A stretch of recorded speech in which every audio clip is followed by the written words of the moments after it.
प्रक्रिया के मामलों में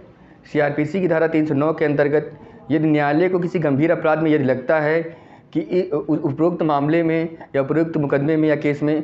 त्वरित सुनवाई हो जाए, अर्थात मुकदमा ऐसा गंभीर प्रकृति का होता है जिसमें से गवाह ऐसी प्रकृति के होते हैं, जिसमें आई विटनेस होते हैं, या ऐसा अपराध होता है जो लगता है कि नहीं यह वाकई में किया गया है। न्यायालय उन विटनेस का एग्जामिन करने के बाद उनको यह लगता है कि इस मुकदमे में वाकई में वह व्यक्ति जिसे पुलिस ने अपराधी बनाया है या जो साक्ष्य इकट्ठा किया है वह साक्ष्यों से वह साक्ष्य अपराध साबित होता है। चार्जशीट में उसके अपराध अगर वह पाए जाते हैं तो न्यायालय सीआरपीसी धारा 309 के अंतर्गत उस मामले में अनावश्यक देरी न करते हुए मामले में गवाहियाँ तुरंत लगातार कंटिन्यू कर सकता है, बिना किसी अनुचित विलंब करके। वह लगातार उस मामले में न्यायालय अगर उसे लगता है उसने इनहेरेंट पावर 151 का इस्तेमाल करके वह उस मामले में त्वरित लगातार उसकी जिरह और बहस करने के लिए आदेश कर सकता है।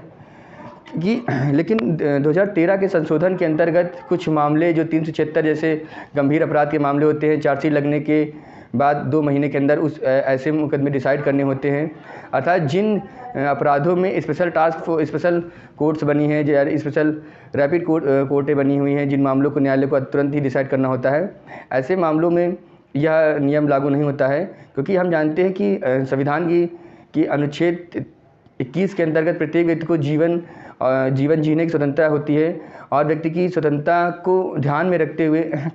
उसे सुनवाई का अवसर भी न्यायालय द्वारा नेचुरल जस्टिस के अंतर्गत दिया जाता है। लेकिन अगर मामले ऐसी प्रकृति के होते हैं जिनमें अपराध इतना गंभीर होता है, न्यायालय प्रारंभिकता यह सुनिश्चित कर लेता है कन्विक्शन के लिए कि नहीं वह अपराध कारित किया गया था, ऐसे मामले में वह 309 के अंतर्गत वह उस मामले को त्वरित सुनवाई कर सकता है। उसमें अविलंब बिना देरी किए हुए जिरह और चीफ करके वह मुकदमे को डिसाइड भी कर सकता है। तो इस प्रकार से धारा 309 के अंतर्गत न्यायालय किसी मामले को निश्चित करने के लिए, उस मामले की सुनवाई करने के लिए अनुचित विलंब को वह स्थगित कर सकता है। और वह सीआरपीसी धारा 305 के अंतर्गत दिए गए एडजर्नमेंट एप्लीकेशन जब तक आवश्यक नहीं है तो उसे वह अलाउ नहीं करता है, अगर वह आवश्यक है तो वह अलाउ कर देता है। तो इस प्रकार से 309 के प्रावधान के अंतर्गत वह मुकदमे को तुरंत जिरह और चीफ करके डिसाइड कर सकता है। दोस्तों, अगर मेरी जानकारी आपको पसंद आती है तो